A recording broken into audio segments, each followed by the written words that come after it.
Good morning, good afternoon, good evening, everybody. Happy to be back. Huge shout out to our sponsor, Playable Games. They are inspired by gamers and funded by their community. They have a epic game on the Epic Games Store, a third-person shooter called Nexus. Hop on in there and check that out.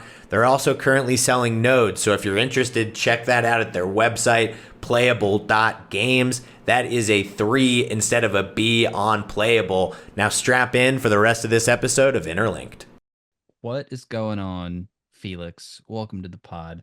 You are a longtime veteran. Hit us with some current goings. What's happening in your world? What's happening in the Citadel? We are all very curious to know. What's going on? What's going on? A lot of things are happening right now, I would say. On my end, we've had quite an eventful week or the last couple of weeks. So we'll start outside of the Citadel and then we can continue on the Citadel updates. But yesterday, we just launched the new platform for Myria, which is basically what's going to be fueling Byte Street in the backend. Very much excited about that.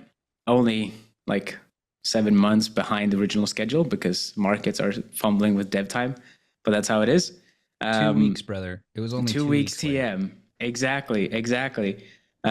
With that as well, we actually did for a client very recently, Eden Layer, we did $1 million raise in less than a day, which is quite amazing. I was very much happy about that. In this market, that's extraordinary. Yeah, I had no idea that there was that much interest in there, but we timed it right as well because the day after the market tanked. Timing is everything. Yeah, exactly. And then on the Neo Tokyo front, a lot of exciting times when it comes to prepping for Byte Street. We've made a lot of headroom there. We are getting ourselves ready when it comes to the bytes that are supposed to find its way back to the citizens. That's also going to be very, very good. And alongside that, a lot of things are happening right now behind closed doors for the cross-chain bytes narrative as well, because that's going to sit very, very well with Byte Street, given that Byte Street is going to be primarily on Base. And now we actually have a Bytes token on Base among other chains as well. So it's just some more talk with the partnerships to get everything up and running there. And then soon we will not only have bytes on ETH in full, but also liquidity pools and trading capabilities and whatnot on other chains. So very much exciting times. Boom.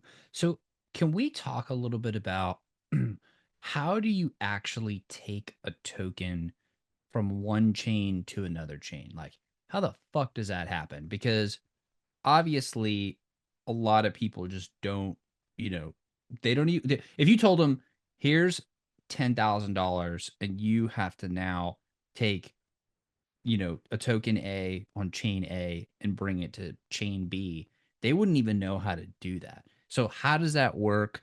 How do the prices stay, similar? Like, break it down for us.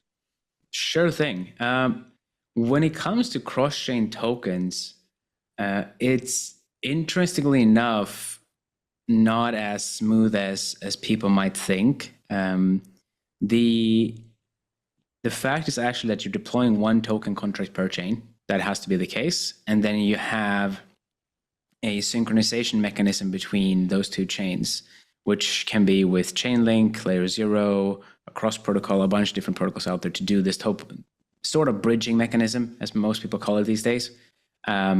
But there are different ways of handling that type of synchronization as well. So the two primary ways of doing it is, one is called lock and mint, meaning that on the core chain, for example, Ethereum in our case, you lock bytes into a contract, which then gets messaged over to the destination chain, in this case Base, and say, hey, 50 bytes were now locked in this contract, mint 50 bytes on Base chain.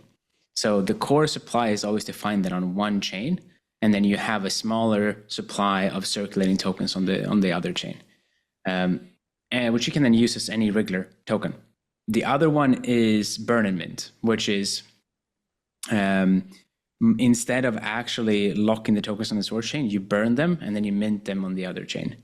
that can be a bit more risky, because if there is a problem with synchronization, that means that you can actually take token out of supply and unintentionally, and then you can create it somewhere else, or there could be some form of mismatch, and you could also inflate supply more than you need to.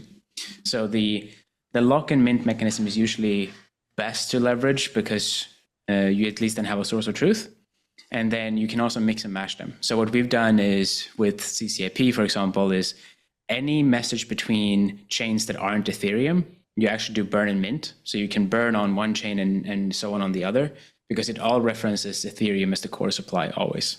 So any type of locking and unlocking mechanism only happens on Ethereum, and then everything else is based off of what is actually locked at that supply. So that's how the overall cross-chain bridging and so on works. When it comes to prices, it's actually dependent on the efficiencies of the market more often than not. So you can do market making as well, but it's like different liquidity pools, different amounts of liquidity being put in, and then people find arbitrage opportunities between the two.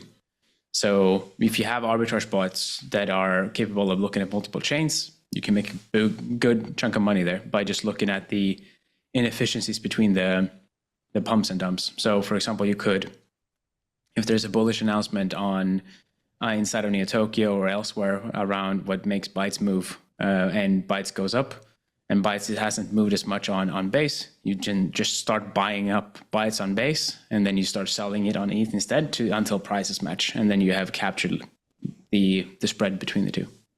So that's how it works. It's like very much like traditional markets as well at that point. It's more, you might be seeing each chain or each DEX as a different market compared to what traditional finance would look like. And looking at the risks between the two types of bridging methods, so it sounds like the lockup, all that's at stake there is whatever was locked into the contract to facilitate the bridging. But on the minting way of handling bridging, you're potentially risking everything, in the aspect that you could end up with a completely inflated supply if the bridge got completely out of your hands. Yeah, exactly. So that's usually why you combine the two as well, because the burning and minting with, if you have a source chain on its own, is usually easier to control, and you always then know what the maximum total supply is. That's usually the main benefit there, because otherwise, if you are having to sum up all the circulating supplies on each of the chains, and if there are synchronization issues or that you have something like that, then you can have that core problem. But yeah, I agree. Locking is usually safer as long as you have some form of proof to it as well, so you can actually verify if things are happening as they should. And yeah, I think the arbitrage opportunity, I actually think that's pretty healthy, because then you have people that are keeping an eye on liquidity and price on multiple chains. Yeah. And so you have a thriving ecosystem on both. And so, there's incentive for more people to come in and more people to pay attention, as long as it doesn't go to zero. Because then they have that extra mini game that they can play. Yep. Yeah, exactly. I mean, and the markets in that sense are kind of like a mini game. It's a fun thing to participate in as well, and see what you can do to capture some alpha out there before it gets neutralized. In a traditional alpha meaning, not the Web3 meaning, that is. And will people create bots quickly to do that sort of like arbitrage trading? Will that be handled like manually, or do usually in efficient markets is that handled by bots? There tends to be a lot of bots already scouring for these opportunities. Same thing goes with sandwich botting and overall MEV. I'm sure people have heard of that, but the notorious bot that is out there is Jared from Crypto. Or Jared from Subway in Crypto, that is. But everybody knows who Jared from Subway is, I think. And if you don't, you should read up the story. It's quite a terrible story, but that's also now an alias for, I think, the biggest MEV bot out there in the DeFi scene, which is putting through, I think they have multiple wallets now that they're using as well to push through immense amounts of volume to extract as much, maximum minor extractable, let's see. It's no longer minor extractable value. It is maximal extractable value, I think, just because we don't have miners anymore. We have validators, but yeah. Yeah, I've definitely gotten MEV'd a ton until I found CowSwap. especially in the Bytes pool. Like Yep. so many people get caught with that. I've gotten caught with that so many times. For a Yep. while, I was trying to like figure out ways to screw over the Mevbot, experimenting if I could like juice the gas enough, but then I realized that he just juices +1. Um, so yeah, thankfully for CowSwap, that's helped avoid that. It's pretty Yeah. nefarious. Like they basically see what you're about to do. And if you're about to buy, they buy before you buy. So you have to buy at a higher price. And then they sell once you buy and they capture the difference. So they're basically just front running your ass and Yep. capturing that spread on, price impact. Yep, exactly, exactly. So it's that's why people that don't necessarily read into to Mev and so on don't know the difference between slippage and price impact, right? So price impact is actually the amount of price shift that you will actually introduce, and slippage is that plus any buffer that you're willing to give anybody else who's going to get in front of you. So if you know for a fact that you're going to get exactly the spot that you want to get into, you can always set slippage equals to price impact and you'll be fine. But then you have people like Jared and so on coming in and always getting at the top of the block because they basically 10x the gas price always. I've been there. I hate it because it's so expensive to run. But they always then get at the top, so they can still screw you over with it basically. TLDR, Jared from Subway is taking advantage of kids. That's what's going on in IRL and digital world. Yep. Yep. Exactly. It is crazy. We should do an episode about meving sometime as well in the future because it's a lot of fun to dig into. There are so many intricate, interesting schemes that people have pulled through where you have these connection points as well between centralized exchanges, perps, and then decentralized exchanges. So they can basically do flash loans with Aave and so on to take a leveraged position to then cause a big price shift, to then cause liquidations, and then capture up all that liquidity at a discount, and then they just send back the overall loan as well. It's So insane. It's crazy. I am always ecstatic when I read through it all because it's like a 5 to 6 step process of just picking up money and leverage from different protocols. It's so cool. It's kind of crazy. Like, so I think where it might behoove those of us who are trying to trade in a market where this exists to perhaps look back in history. This has been happening in the stock market for a long time. And there's a great book by Michael Lewis of Big Short, Moneyball, etc. fame, called I think Flash Boys or something like that, and it goes into the history of basically like high frequency traders. And so one of the really interesting parts of just reading that are the parallels between traditional tradfi and web3. Basically what created the opportunity for the high frequency traders was there used to be a situation where there could be multiple prices quoted for the same asset in the marketplace. So let's say you're trying to buy stock A on exchange A and somebody else stock B on exchange B. You would send your order in to a broker who would then work with a variety of different exchanges to execute that trade. Well, oftentimes the brokers would either be trading against you also, or they had other clients who were trading against you. And so the brokers would just do whatever was in their best interest, not your best interest. And so there were those arbitrage opportunities between the different prices on the different exchanges. Yeah. So the regulators put into effect essentially a central best available price. And so what you had was a situation where all the exchanges had to basically talk to each other and agree on this is the price. So that Right. so two things happened. One, there created a time lag between when the order was put in and when the order was executed based on trying to like figure out what that best price was and then trying to Mm-hmm. match. So there was some time delay there, and whoever knew what the order, whoever could figure out what the order was before it actually executed could sneak in another order if they were faster. We're talking about milliseconds. So then they Yep. started building like dark fiber everywhere. And it was like You had places in New Jersey where a lot of data centers were. You had places in Chicago where like commodity stuff where things were, and like it was all data centers and microseconds or nanoseconds and dark fiber and all this kind of stuff. And it was really interesting. But basically, the high frequency traders were just absolutely fucking everybody and just extracting all of these tiny, tiny bits every Yep. of profit on every single trade, and people wouldn't realize why or what was happening. And it happened for literally decades Yep. until this one exchange. It was actually a group that came out of the Royal Bank of Canada, I believe. They built this tool called Thor, and they started to figure out what was going on, and they tried to like discover all this stuff. So anyways, it's really cool. And basically the high frequency traders are just figuring out what you're about to do, doing it first, Yep. upcharging you, and then Yep. capturing that difference, which is exactly now what's going on in Web3. Yeah, yeah. Exactly. No, no, it's the predecessor and the actual cause for MEV and so on in general. I think the people realize that not everything should be transparent and open.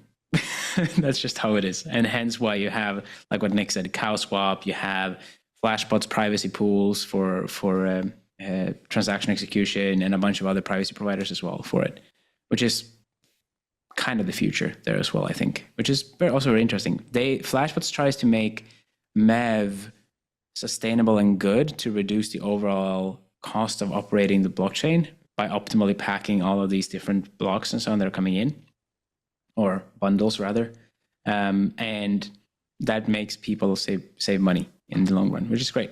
But yeah, I don't know. It's a fun, controversial topic. People that haven't read into CowSwap, they definitely should as well. I love CowSwap. We're basing a lot of the core premises of what we're building with Myria for our payments protocol on top of that as well, because it's a very interesting model where you mix dexes and for those who don't know, COW stands for coincidence of wants, I think it is. So they also have like an open order book in the protocol where they basically then do peer-to-peer trading as well of the funds. And Well, sorry if my dog is barking in the background. All good. I know how that goes. Well, you better duplicate my favorite cow swap feature, and every time I trade on the platform, it better go The moo. Myria. Yeah. We'll have the birds flying in as well as a swarm, and there you go. You'll have something. No, I love it. It's a great protocol. I love the fact that they're also using surplus as an incentive mechanism. So surplus here means that any additional fees or money that is generated because of the better quotes than you assign off on gets distributed out to the different parties. So everybody is effectively benefiting from creating a more efficient market, which makes so much more sense. So can you explain how exactly does it work? Why is it better? Maybe go into some of the details there. Yeah, sure thing. So, well, first off, with CowSwap, you can effectively swap without actually needing to execute a transaction, which is cool because that's more chain agnostic and chain abstracted, which is the future. That's how you can have these smart wallet accounts and so on as well, where you don't need to have a private key. And that's because it's based off of a so-called intents-based architecture. It basically allows you to define, hey, I want to make this swap, which is exactly what we're looking to do with Myria for our payments as well. But for our payments instead of a swap itself. And then they say, hey, I'm willing to pay this amount per token or whatever in layman's terms. And then you basically collect a bunch of these into a mempool. So you have pending bids to actually make these purchases. And it could go both ways. And then you have people that participate in the protocol, so-called solvers, who have an auction competition where they all compete to find the most efficient route to process all of these pending bids in a block. And the one who finds the cheapest route, which generates the most surplus, wins. So they get the right to execute on this, and that then gets executed in one overall block in a transaction, and then any surplus that is being generated from it gets then distributed to all these people. So the surplus here is effectively what the final execution price, the difference between the final execution price and the bid that you put in as a buyer. But like, you don't just have a bunch of nerds just sitting there waiting to like write down really quickly. No, no, no, Like no. first of all, how do they even who are these people or entities?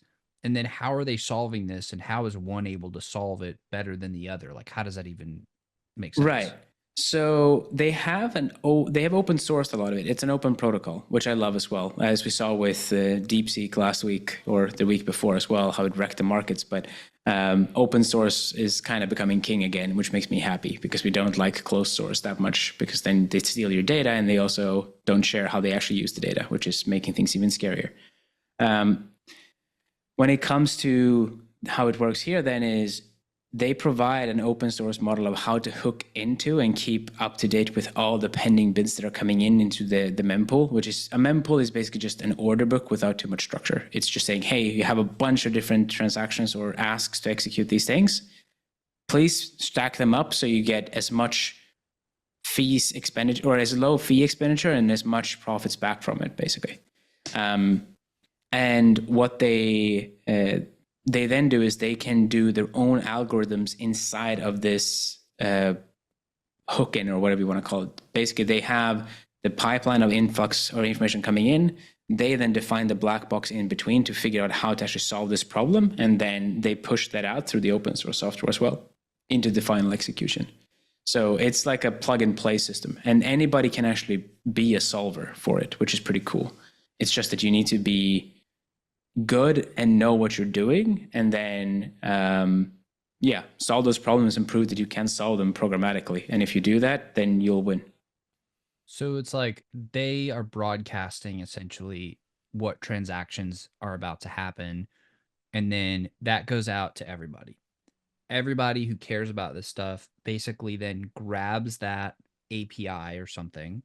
They then have their own algorithm or system for figuring out what's the cheapest way to execute these transactions. And then they send it back to CowSwap. And then if it is actually the cheapest, CowSwap will like pick them, do the transaction that way. And then they like the people who solved it get a little bit of a bonus. The people who are executing transactions. Okay. So they're basically, so the solvers are like, so this is a new cash flow stream for them or revenue stream for the solvers. They basically have computers with algorithms that they're like, we're going to try to figure out the best way to do it for CowSwap. If we're smarter than the other people, we'll be able to make money off of this. And the resources it takes to build and maintain this system ostensibly gets paid for plus enough profit to make it worth it to like sit there and like figure this out for them. Yeah, exactly. And they don't necessarily have to be solely focusing on something like Cow Protocol or CowSwap. It's more that they are participating there with their products because it has overlap with what they're already building. So they could be using their own underlying infrastructure that is doing a lot of other things, and then just hook that in to solve the problems with that underlying system that they have. And then if they manage to win, they get some extra, they rake in some extra fees. And the benefit here is the fact that you batch everything because they only do one transaction to process. I think, usually it's one transaction to batch most of these different swaps. And then that way you don't have to pay the base gas. I think it's 21,000 gas per transaction that you need to execute, which if you do 100 of them, that's a lot of gas, right? So that cuts out a lot of the overall execution costs. And that is also a way of how you can reduce the overall gas footprint on the chain and also then save those fees for people. So that would be basically like if person A pays person B $10, person B pays person C $4, and person C pays person A $2, you could essentially just like instead of having 3, you could cut it down or something, or like I'm trying to think of a good way to put it really, but like let's say A pays B $5 and B pays C $5. You could just cut from A to C. And so instead of 2 transactions, you have 1. And so you have less gas because you're focused on 1 transaction instead of 2. Basically. And then that's one part of the problem. Sorry, one sec. I'm just going to throw out my dog. I'll be right back. Fine. Look, if the pub can sniff the alpha, bring it. That's that's what we want. But essentially, it's like the transitive property of mathematics, I think. let me say that again so Felix can hear. So it's basically like the transitive property of mathematics. Like you're Yes, just like compressing it to the most part, optimal. partly. That's one part of the problem. The other fact is that just to have the rights to get your transaction broadcasted on the blockchain, you actually need to pay a minimum fee as well. And that's for, well, one, compensating the validators out there, but also two, it's actually to prevent bots and so on as well. So it is the fact that you can take 100 of these base fees and just reduce it into one base fee, and then that you can also use the different ordering there as well and match up all these different orders to make sure that you don't have to do an unnecessary amount of execution between it. So yeah, you leverage the transitive property among other things. So are they? Do they basically have like AI, these big models that they fine tune on this stuff that's out there like max solving, or like what are the best solvers doing? I don't think so. I think most actually use deterministic algorithms. So it's more about solving. I think most of these things you can actually set up as a linear mathematical problem and just have optimal like solvers solving these optimization problems and then use that. And the question then is how efficient you can be to solve them.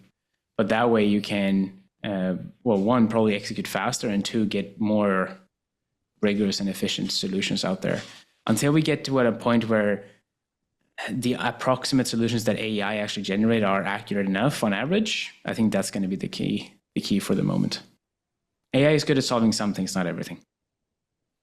And you had mentioned DeepSeek when we were talking about AI. Do you have a take on that? Like what sort of like shook the market, what ramifications it has? I saw even Lex Friedman, who I tend to trust on subjects like this, saying that, this will go down as a historical sort of paradigm shift. So curious if you think along the same lines or if it's being overblown. It's definitely being overblown. But that's always how the market is when the market is extremely hot on something and then it comes up and gives that aspect a big slap on the wrist and also a slap in the face, which kind of happened with DeepSeek versus OpenAI. It definitely gets blown out of proportion. I'm not going to comment too much on where like the cost of executing and everything and what's true and what's not. But I'm definitely impressed by the fact that people were able to run these models on such cheap hardware. That's quite impressive. It goes to show that the statement around the need for very expensive hardware to use AI has been blown out of proportion. Do I think it's because of manipulation? Not necessarily. It could actually just be because of inefficient architecture. One thing that I have seen, I think it was Sam Altman who commented on that as well, was for the last like 3-4 years, they've just tried to gone with narrative of go bigger is better, until they reached the point with GPT-4 where they just noticed that going bigger doesn't help anymore. It just isn't solving it. And that kind of caused a stalemate. They just kept on pushing that way and gather more and more data. But with DeepSeek and some other models, they could have, or I haven't read the white paper yet that they open sourced, but they could have just been smarter with the overall architecture as well. And that way they could have captured more information in fewer parameters and thus make it more space efficient. So yes, it's definitely a big shift. I haven't checked the latest benchmark of how it actually competes with O3, but if O3 is better, that's kind of good, I guess. I just hope for R3 to be better than O3 if that's the case, and we'll see what goes there. The other allegations around the fact that DeepSeek was trained on the data set and so on around OpenAI's data set with responses and so on, and they're claiming that distillation is supposed to be against the terms of services. Sorry, but I think that's just complete bullshit, and it's petty that they do it that way because that's a way to actually train models, and it's proven to be very good. That's what they have the mini models for. They're also distillations, and the fact that they are taking everybody's data without asking for it and then saying, "Oh, this is against our terms" and so on, and you're not allowed to do that. That's immature. Plus, it's China. What are you going to do about it? That too. I mean, it could be any country, in my opinion, that does it, and it shouldn't really matter, right? There is an arms race with AI. I think we spoke about that last time as well, but there's definitely an arms race going on regarding AI at this point, and China is proving to be a good competitor at it. The Chinese have always been good with software. They're kind of cracked at it. So they definitely know what they're doing. And they have a lot of access to cheap hardware. So Yeah, and I think it's interesting. I think it's pronounced Kai-Fu Lee, but I might be wrong on that. He was the leader of Google China, and then a lot of experience in both Silicon Valley and the Chinese version of Silicon Valley, to use a mhm. loose term. And he was predicting as early as 2018 on his, or as early as 2018 in his AI books, that this is where China really excels, is once the legwork has been done on the advancements, optimizing, applying business cases, Yeah. in some ways bootstrapping with like less, whether they used like H1000s or not, like it's certainly not past the realm of possibility that they were able to do it more efficiently on cheaper hardware. Yeah, no, exactly. And you hit the nail on the head there. And I mean, if there's one thing we do know about Chinese is that they're damn good at business. It's in their blood, it's in their culture. I mean, they even have their god of money and everything like that, and the red envelopes from Chinese New Year and everything else. So I definitely get it. It is, it's just a cultural thing as well. I think it's very impressive what they're doing, and hopefully they don't destroy the world while doing it. But that's another topic for another day. Wait, let's make it a topic for today. How likely do you think it is? Like, what's the over under here on AI being used for? Okay, we reach like critical abundance and we don't have to work and everything's jolly and there's plenty of resources and like it's all good. We don't have to fight anymore. Versus, okay, somebody reaches AI overlord status first, just fully like absolutely just like a puppeteer pulls the strings of the rest of the world because they are inferior in AI, and it just becomes a method of absolute and total domination of one, Ugh. one controlling the many. Like what's our over under there? It heavily depends on who gets that overlord status, in my opinion. Um, Many of these countries tend to need to have other countries to keep them in check. Otherwise, we've seen what happens when that balance isn't formed. And if something like this with extreme capabilities in terms of computational load and overall, well, if we get to that point, I guess where super intelligence is where we'll be at. It's going to be scary. Do I think that's close? No, I don't think so. What does that Because mean? How many years? I would say, I think we're at least 5 to 10 years out, if not more. It heavily depends what people define as AGI, and then ASI, artificial superintelligence, is beyond that as well. But when I was reading stuff in uni in 2021 or in 2020, um, the estimates there were at least 10 to 20 years out that AGI was going to be around, because it is general intelligence, the way we do it right now, is hard. And I think one of the core premises there, which is also very interesting if you read into what's been going on around right now about recursive learning and so on, but generalizations need to have, well, generalization and learning, because, so, well, let me take things one step back. Artificial general intelligence, the definition I like about it is, or the definition I like to use for it is, when you have learned something in field A and you're able to apply it into field B, basically. So you've built up experience. If you read into like the learning pyramids and so on, it's like the top level of the learning pyramid, where you don't only associate, which most AI do at this point. You don't only just copy paste and so on and so on and try to mix and match. You actually understand the underlying problem, you reason about it, which is the reasoning models that we're talking about right now. And then you can, when you've reached enough depth of expertise, you can actually apply it on similar problems in other fields. That's where we're not at yet. That's the next step to actually tackle, and it's going to be extremely hard to do so, because in order for you to do that with machine learning models today, you need to be able to shift or change the underlying parameters to create, similar to what we do as humans. We have synapses and we create new synapses between the neurons. That on its own needs another cycle of training. So once we can figure out how to do that as we run, that's where I think we will hit more on the overall like AGI level status. But I haven't seen a way to do that yet. Now a word from our sponsors. What's up, crypto gamers? Shout out to our sponsor, Myria. Myria is revolutionizing Ethereum-based gaming with its powerful L2 scaling solution. Think zero gas fees, instant transactions, free NFT minting, and more. Myria offers a suite of tools that are tailor-built for game development, including game-specific SDKs, a spec'd-out marketplace, Web3 spiked leaderboards, new AI super tools, and more. All this fueled by a fleet of player-run nodes that are a breeze to operate and pump out daily rewards for supporting the ecosystem.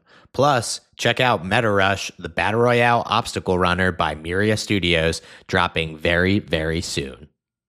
Now back to your regularly scheduled program. Who knows? Maybe that's where quantum computing comes in. I don't know.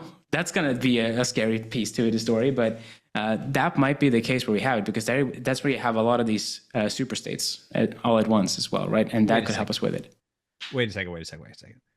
Let me take a few steps back. Let me try to summarize to make sure I'm not completely lost here. Yeah, so go basically ahead. the idea is being able to apply learnings in one discipline to another discipline. So for example, we were talking about, okay, well, if you have all these transactions and you can find like the optimal state, that is similar to the transitive property of mathematics, which states if A equals B and B equals C, then A equals C. So you can use that to compress things if there's like a long loop of things. So you learn something in mathematics and then you can apply it over in finance, and to be able to not just be stuck only using a math principle in math and a finance principle in finance. Okay.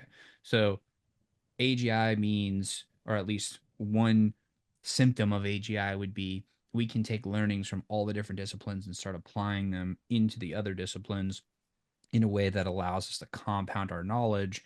And in order to be able to do that, as we're running the models and as we're taking in learnings and coming across new piece of information in real time, we can be connecting different pieces or principles in like weights, which are basically, if we see information A that leads to conclusion A, the weights determine what conclusion is drawn from what input. And so as we take in more information, the conclusions we draw will differ at the beginning than at the end. Or they may stay the same, but they would have been verified more because we've taken in more information there. Right. Are we on the same page so far? Yep, exactly. That's a pretty good summary. There are some other stuff I can add in there as well, but I think that's just going to confuse more people.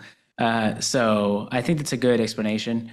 The last piece there is the core piece of the puzzle, in my opinion. And there are different architectures out there that are interesting in how they are trying to kind of tackle it, but it still is kind of a static system. And I think the key piece there is the dynamic side to it that we need to figure out.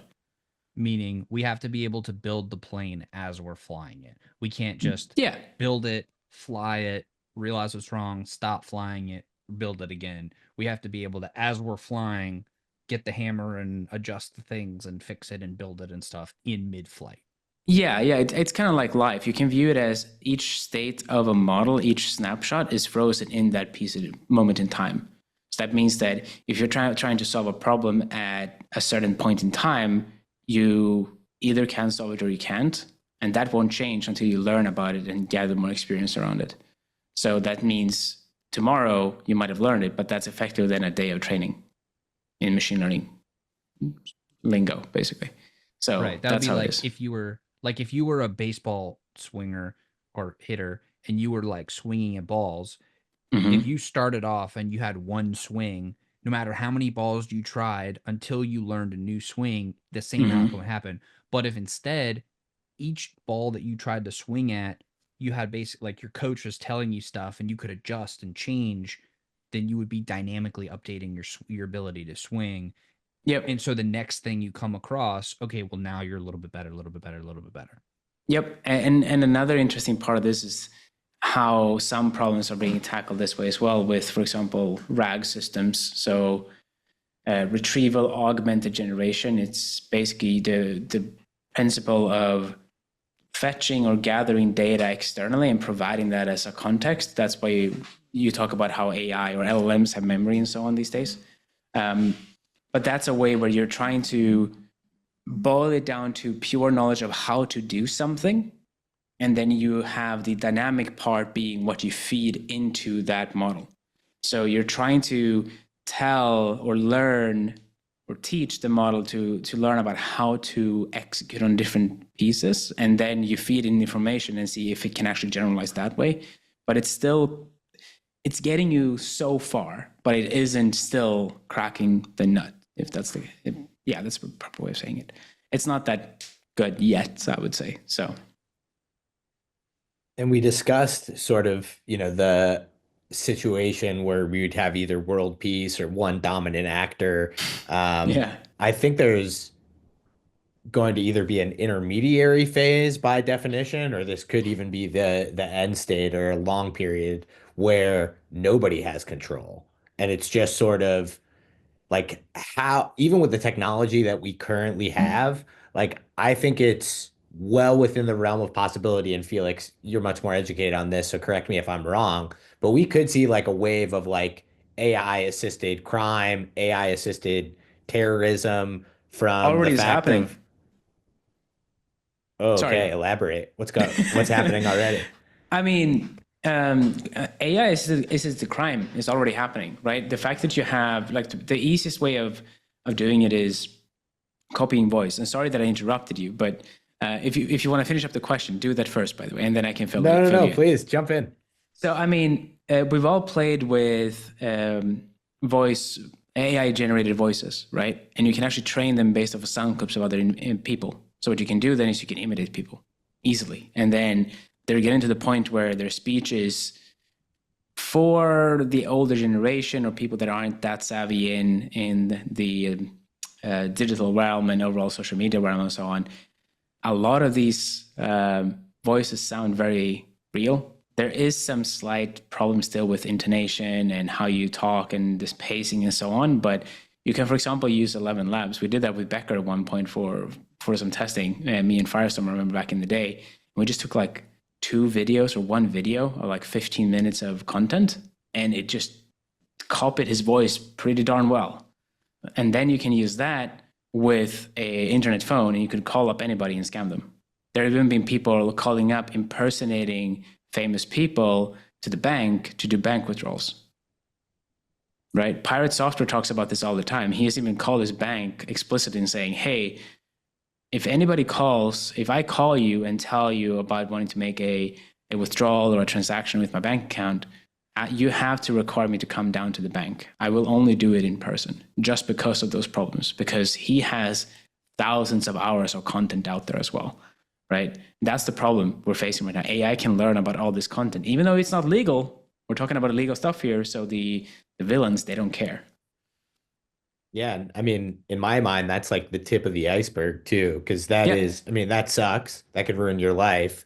But I'm thinking like with the new AI agents, what if a foreign actor inserted an AI agent into an extremely vulnerable area like our power grid or any of our infrastructure, which is running? I was always shocked working at a software company that I would call into these important parts of the public sector, and they would, or schools or education, and their IT system is held together with like prayers. The one guy who's now the IT guy, who pretty much his credentials were that he was good at Excel. The principal is like, good enough for me. You're the new like head of IT. So like stuff is so fragile. How easy would it be to just take an AI agent and be like, your bull in the china shop, destroy?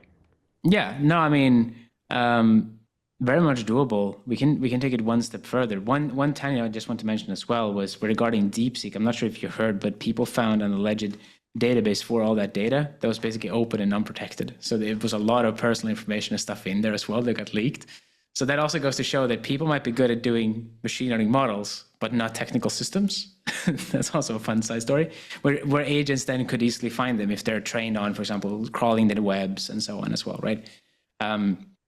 But yeah, I mean, one of the scariest areas where I'm terrified at the moment is warfare, because I've had mentors and people that I've worked with that have built up advanced machine learning models to actually identify faces from drones thousands of feet up in the sky, right? And then that combined with the fact now that you have practically autonomous reasoning models and whatnot, the warfare is going to be terrifying because people are going to attack other people without even being close by. And that is for sure already happening, right?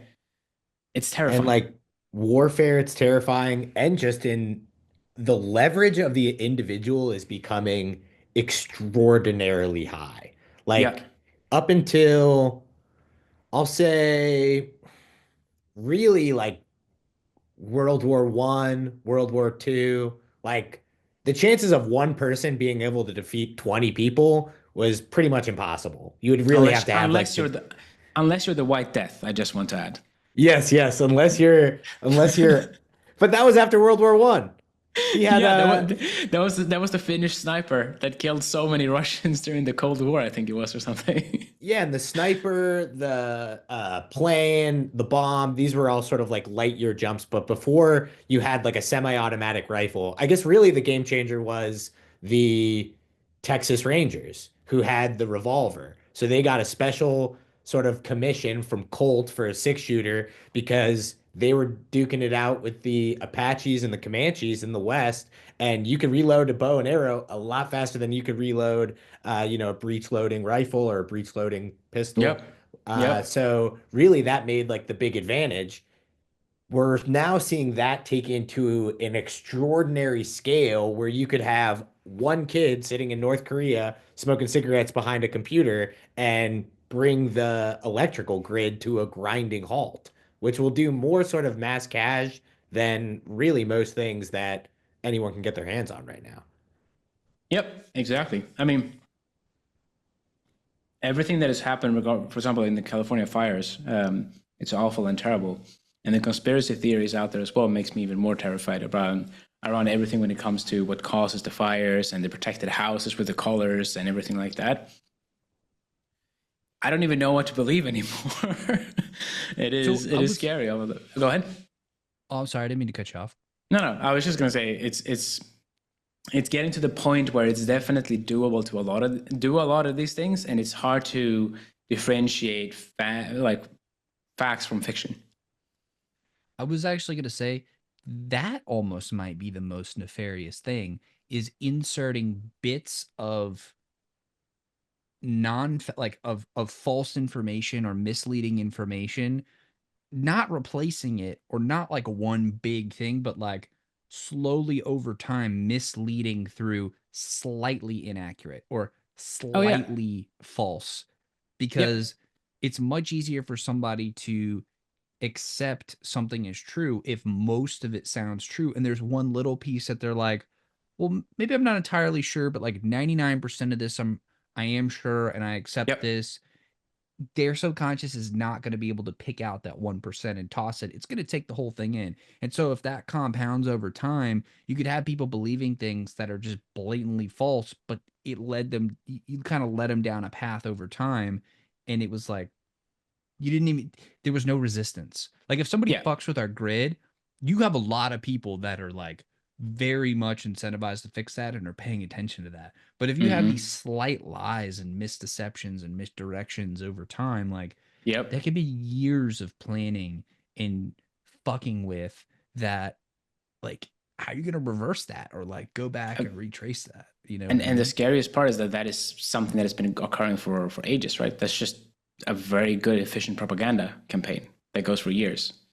And that's what's also scary now, when people are kind of, well, at least thinking that it's happening in the reverse order or inverse order, where countries are dropping in these pieces of misinformation in other countries' media to cause even more of a stir, right? That's why it's happening right now. I feel like, for example, in the US, where there are a lot of conspiracy theories that are being planted around. And like you said, it's the proverb of the best of lies stem from some truths, or stem from the truth, right? Just because it doesn't have to be completely true, it probably is, like you said, probabilistically, and people think probabilistically.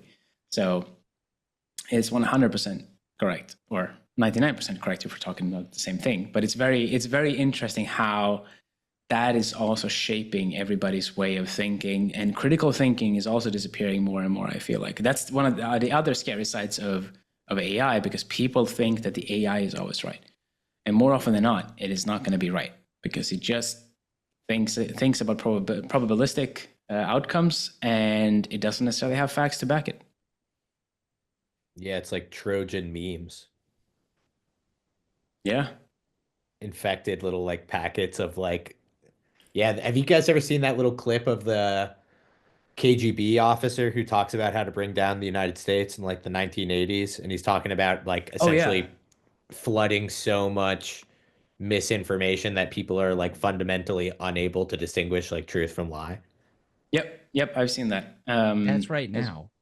Yeah. That's kind of what we're talking about, right? That's the scary part. I mean, all the criticism against TikTok, and the fact that you don't necessarily know if the information shared on TikTok between different countries is selected by the org to make it selected for each of the people, or if it's just the algorithm, which is probably likely the case, facilitating what people actually want to consume and what they find more interesting. But it's causing this divide in terms of how the content is being represented, that people then think as well that they actually are targeting each and every individual with specific information that is either going to be good or bad for them, right? And it just sounds like it would work because of the underlying backing, the nefariousness of that opposing party, but it probably isn't true. But So- God, it creates the opportunity for, like, if you wanted to talk about a factory for Trojan memes, you would just study all of the different things. Every single time you had something go viral, you could disassemble that into variables and then like sort of gain of function Trojan meme research, take little pieces of what makes things viral, insert them into malicious memes, let them out in the world, run a case study on those, tweak. I mean, you could literally shape the collective consciousness of countries. Launch a token, so then you have financial backing. There's a lot that can be done there. I mean, a lot. Yes. Like, okay, here's my question. In the day and age where it's like, honestly, I think of myself as a relatively not dumb person. You know, I'm sure I'll be proven wrong many times in many ways. But like, there are things that go on or that I read about or that I hear about, and I'm like, I mean, I just frankly, I have no fucking clue if this is real or not. Like, I Right. legitimately am like, I have no idea. And it's like, I even seek out information on both sides to try to see if I can maybe somehow average my way, you know, or, you know, median my way or mode my way to the middle, you know? Mhm. But like, I'm, you know, how the fuck are you supposed to distill real fact? Because you could see a video and that video could be tampered with, or Mhm. the audio could be tampered with. You know what I mean? So like, Mhm. in a world where there's so much disinformation, how do you distill truth and fact? You know, what is that? How do you even do that? Excellent question. I wish I had an answer. I don't know. Some people are thinking that AI is going to solve that as well. There are like developments when it comes to identifying, get introspection or insight into how machine learning models work and whatnot as well, and how it processes this information and how it's being created.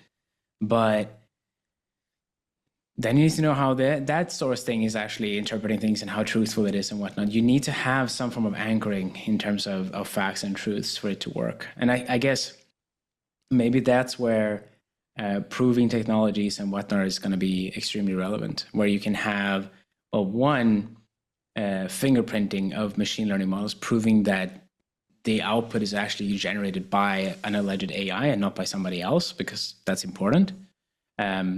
So authenticity, basically. And then two, also proving that the inputs that caused it generated the outputs and so on as well, so that you can know what actually caused this output to happen, I guess is one other thing. And then the last piece is figuring out otherwise how to verify it. The easiest way to always verify that the information is correct is to look at independent sources, right? That goes into mathematics, it goes into critical thinking or so on when it comes to sources in general. When you read items, when you talk with people, and so on, right? As soon as you have independent sources, you can, in a logical way, at least infer which one is most probable to be the truth. The problem is the more factors you have, the more people you need to talk with, but that's a separate problem. Yeah, we're gonna need AI oracles. No. Nick is one of the believers. AI to rule them all. I'm just imagining like Halo, that little oracle. It would probably go Oh, yeah. similarly. We would think it was our friend for the first like third of the game, and then it would try and destroy us. Yeah, it's like in Destiny as well. They have that little thing there as well. I love it. It's funny. So we're coming close here to our allotted time. Mhm. In fact, I think we're already over it. But I have one other question to just bounce off both of you guys. So I've been thinking about this a lot. In my mind, we're at a just crazy place in the market where, it's very hard to like win. And so I always try to just use these times to think through, okay, is what I was thinking previously, is that actually true? Or am I Right. just a fucking idiot? And, and there's always a chance of that. And so I've been thinking about, how does AI impact gaming? That was kind of like the Ooh. big thought process. And so here's what I came down to. In the macro sense, I think over time, AI replaces through software, replaces all knowledge work. Anything that people do that is not physical, like not in the physical world, but in the virtual world, I think eventually AI does that to a much better degree. So there's no need for human beings to do that. And we can do it for fun, but not for the necessity of the survival of the human race. Robotics, I think, which follows next, capital intensive, and so most likely slower, and requires the AI to be its brain and to figure it out. Okay, that eventually will, and we're talking, time will have to pass for this stuff, but robotics will eventually take care of all the physical work humans need to do. So if we don't have any digital work or any physical work that we need to do, ostensibly human beings become not essential to the survival of human beings. We can just sit back and all the critical shit is handled for us. Okay, great. So in that moment, we then ostensibly have an infinite amount of free time paired with advances in AI to that degree will then enable us to rapidly progress science and biology to the point where we could probably figure out how to get humans to at least 150, maybe 200 years old, possibly forever. So we now have, not only does all of our time have the opportunity to be spent not working, but also we possibly have infinite time to do so. So now we have human beings that have infinite free time. And what do human beings do with when we have infinite free time? We immediately resort to our vices and we seek consumption, we seek, sex, drugs, and rock and roll and all the things, right? And so that is one trend that I think is happening. Additionally, human beings cannot help but play games. Right now, 60% of the internet connected world, it's probably higher, but 60% of the internet connected world is a gamer. From your soccer moms playing Candy Crush or Clash of Clans to your hardcore RTX Infinity turbo nerds that are just absolutely grinding out whatever the PC opposite extreme of soccer moms on Candy Crush. So you have those and everything in between. That is going to permeate forever. That's never going away. So human beings are gamers. Gaming is going to proliferate and only become more prolific. As we spend less time working, we'll spend more time playing. Where do we play? Games. Also, as AI becomes more prolific, it will eventually permeate games in a way to where it's not just going to be human beings playing the games. It's also going to be the AI in the games. So that is kind of like their virtual home. Where do AIs exist? In virtual worlds. Where's the best, how do we materialize or visualize or where are the virtual worlds housed? Gaming. in my mind, it actually all pushes us more towards gaming. Plus, we then have the AI assisting the development of gaming and making the games. So it's hyper personalized, infinite, and super dialed into exactly what we want. Then we get haptic suits. So then we're spending all the time in there. Then the sex and the drugs and the rock and roll can all happen in the virtual thing. You're not going to need to, like, you know, for drugs, you're going to have like virus packages that you download into your haptic suit that like fuck you up and, take you to the 12th dimension.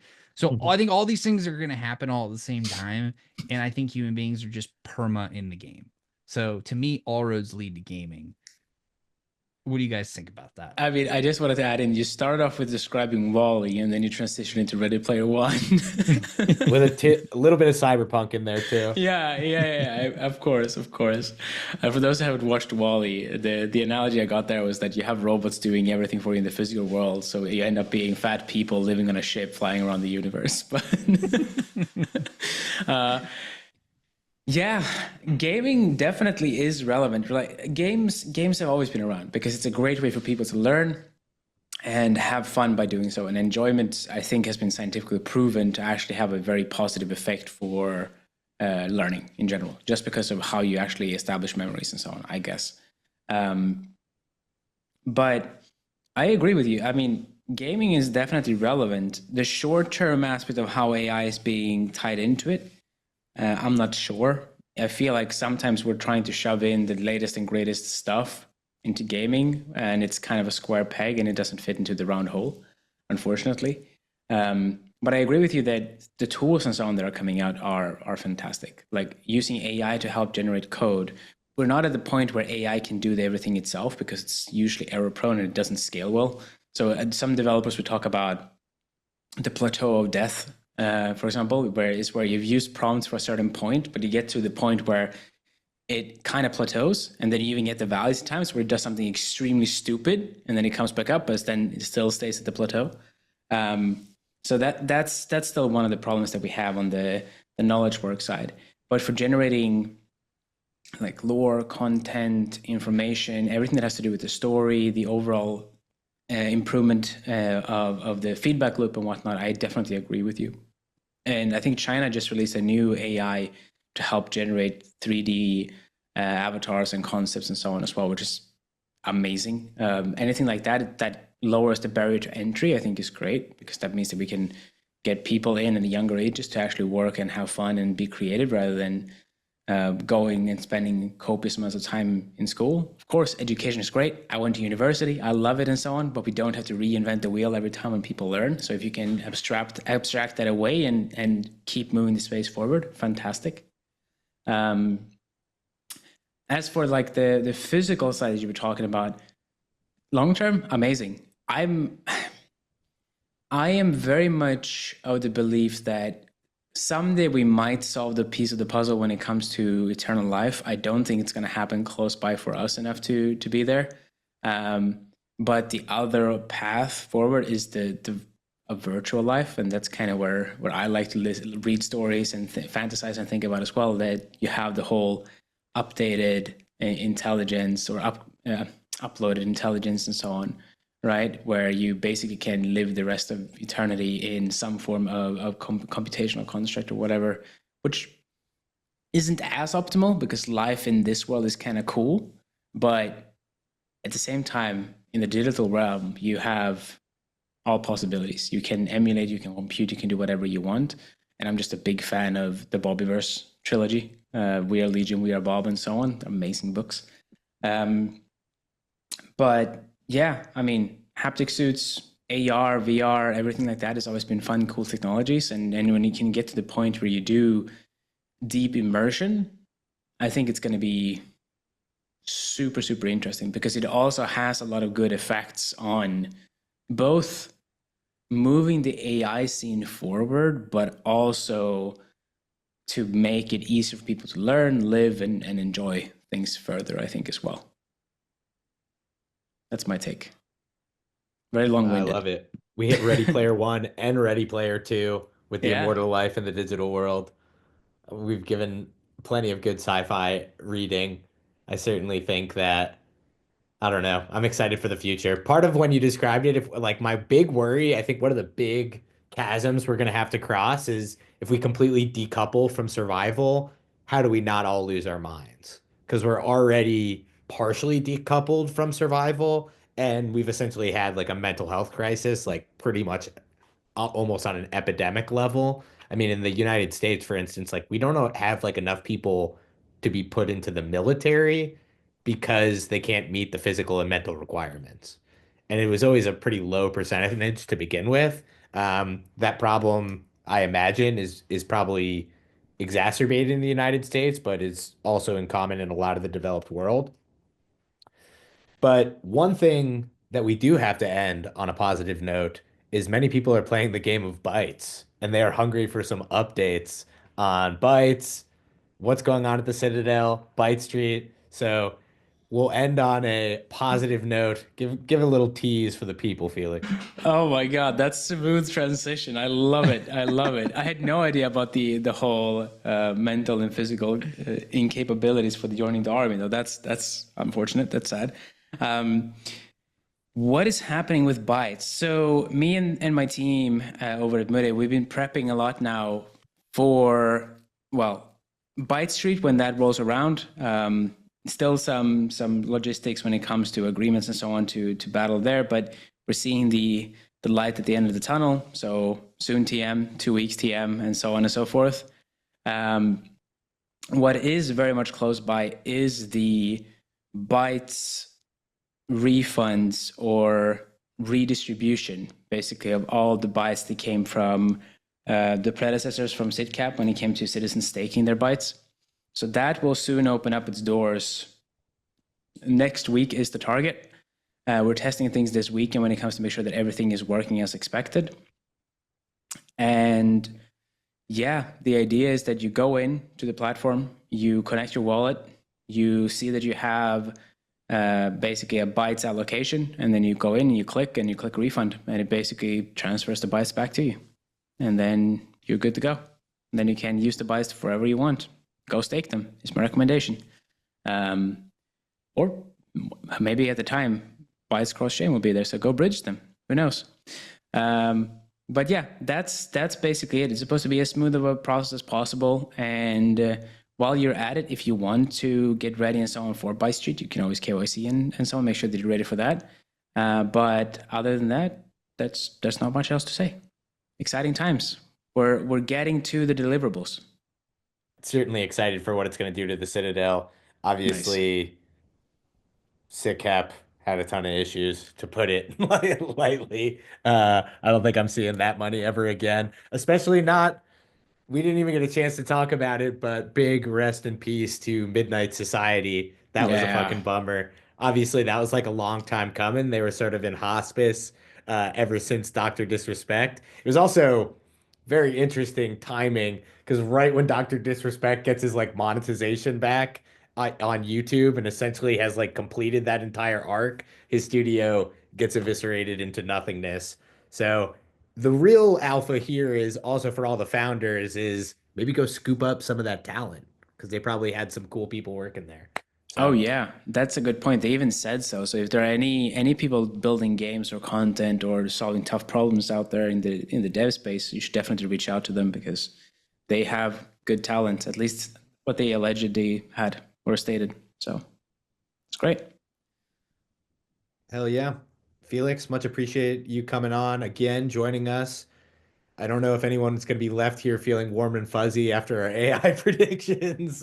AI depression, the next topic of the century. We'll talk about that in a future episode. Yeah, we planted our own Trojan meme of bumming people out. Oh my God. Trojan whale, DeepSeek. Take us Well, out, Benjamin.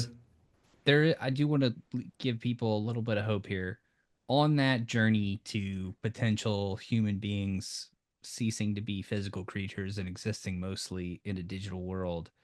On the way to that, because of a function of us being part of Neo Tokyo, if you're a meat bag, I can't really help you. But for the citizens out there, this is a future we've been planning for. And that means, ostensibly there might be some treasure along the way that we've been positioning for and trying to figure out. And it definitely will not hurt in that world to have more resources than less. So I do think it's bullish gaming, and I do think eventually people will realize this thing. We may be a little early for that particular, thought process to hit big money, but at some point it probably will. And positioning too early is not good, but keeping that in your mind and operating accordingly may not be the worst idea.